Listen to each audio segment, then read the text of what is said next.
want to bring in Mark Yusko, who runs a well-known SPAC ETF, and we have been following this for a while now, and we've had Mark on many times to discuss this with him and what's been going on with this particular end of the business here. Mark, I guess the question here is very simple. SPACs started really strong in the first quarter, and then sort of just fell apart in the second quarter, died rather dramatically here. I guess the question here is what happened. The conventional explanation is that fear of a threatened SEC rule change on warrants slowed SPACs down rather dramatically. But does that really explain everything? Can you just sort of tell us where we are with the SPAC business? What happened in the second quarter and your thoughts on the second half? Yeah, Bob, again, thanks for having me back and great to see you. And I think the biggest challenge in the space is the confusion between SPACs and post-merger combined entities, right? SPACs have been doing what SPACs do, right? They get raised in an IPO. They're a blank check. They go out and find an acquisition. They find an acquisition. They actually shouldn't trade at a big premium during that period because you basically own cash and treasuries. And then you get to choose, as an owner of the SPAC, whether you want to participate in this growth company. Our ETF is actually called the SPAC originated ETF. We invest 2/3 of the money in post-merger combined entities, which are no longer SPACs. Right? People talk about them as SPACs. Virgin Galactic, a lot of it in the press today with Richard Branson making his trip yesterday. It's not a SPAC, right? It's been de-SPACed. DraftKings, not a SPAC. So I think that's part of the challenge. Look, first quarter, there were 300 of 400 IPOs were SPACs. That was a little bit too much. The SEC threatened some changes. They haven't actually done anything, but threatened some changes in accounting, which was a distinction without a difference. There was no cash impact. And so the issuance of SPACs went down in April, to your point. It dropped to about 20% of IPOs that month, up from 75% in the first 3 months. Now we're back after June and July to about 50%. That's where I think we should be. I think the SPAC merger will become the preferred method of going public for high growth, innovative companies, what we call the companies of the future.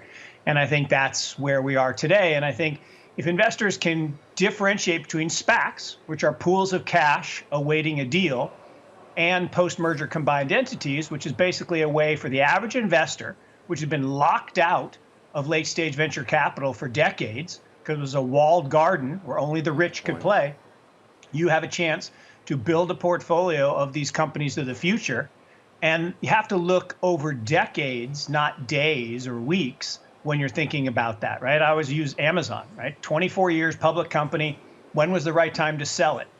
Never. But it's had 5 drawdowns greater than 50%, 2 drawdowns greater than 90%. It's drawn down every year, including this year, double digits, on average 31%, but it was building something of the future.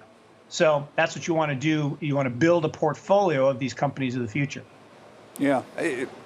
Your thoughts here. Now, one thing, we had a chart we just put up there. There's a couple of SPAC ETFs that are out there. Mark runs one of them, SPAK.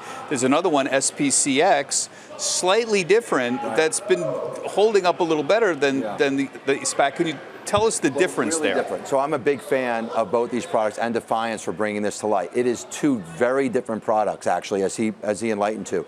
The Defiance product is a long-term investment. Like he said, most of the companies are post-merger, or a decent percentage of the companies are post-merger. So then you're betting on those companies. There's a simple reason why that's struggled.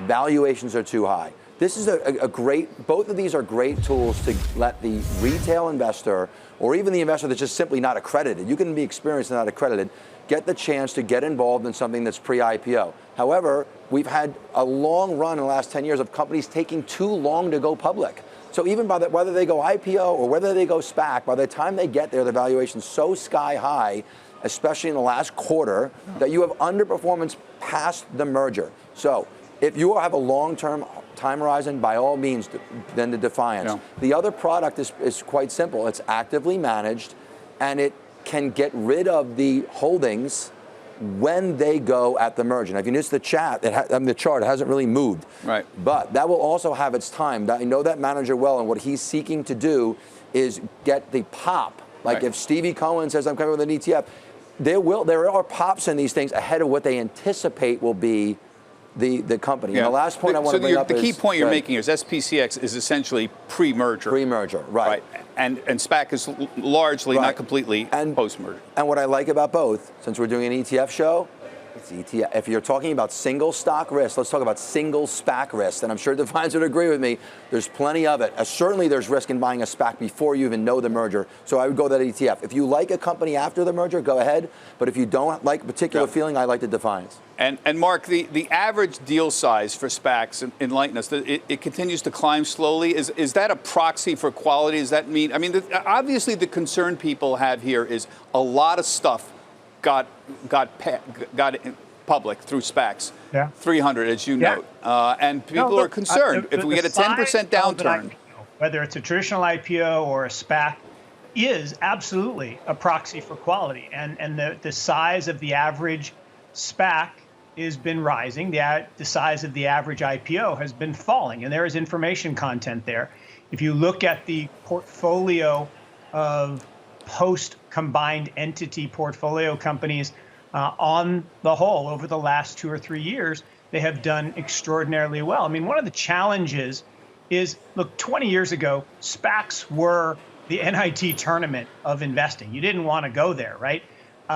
They were where you went if you couldn't get public. Today, it's the best high-growth companies coming public earlier, and it's a chance for you to participate. The reason you would buy a SPAC out of the IPO of the SPAC itself and hold until the deal's announced is if you think the sponsor is good at picking companies, because then you're buying in at a discount from the ultimate transaction price. So that's why I think you want to own the pre-merger combined SPACs. Post-merger combined entities, that is all about the growth companies of the future. And the primary difference between our ETF and the other one is ours is actively managed, the other is passively managed. It's capitalization weighted. And the conversation you were just having, one of the challenges of capitalization weighting versus active management is in a bull market, in a liquidity fueled market, capitalization weighting will always win because it's dumb. And I don't mean unintelligent. I mean, it's rule based. It must buy more of things as they go up in price. As they rise. The one thing capitalization weighting will always do, though, and it has done this historically every single time, it will make sure that you are maximally exposed to exactly the wrong thing at exactly the wrong time when the environment turns. So when liquidity goes out, think back in 2000, you were in maximum exposure in a cap-weighted index in tech. 2008, maximum exposure to financials. Today, maximum exposure to tech. That alligator chart you put up earlier on the show of value versus growth, that will close. If you go back to 2020, it closed in a hurry. And when the jaws finally do close, they will close. So we really prefer active management today, particularly in trying to evaluate high growth, innovative companies of the future.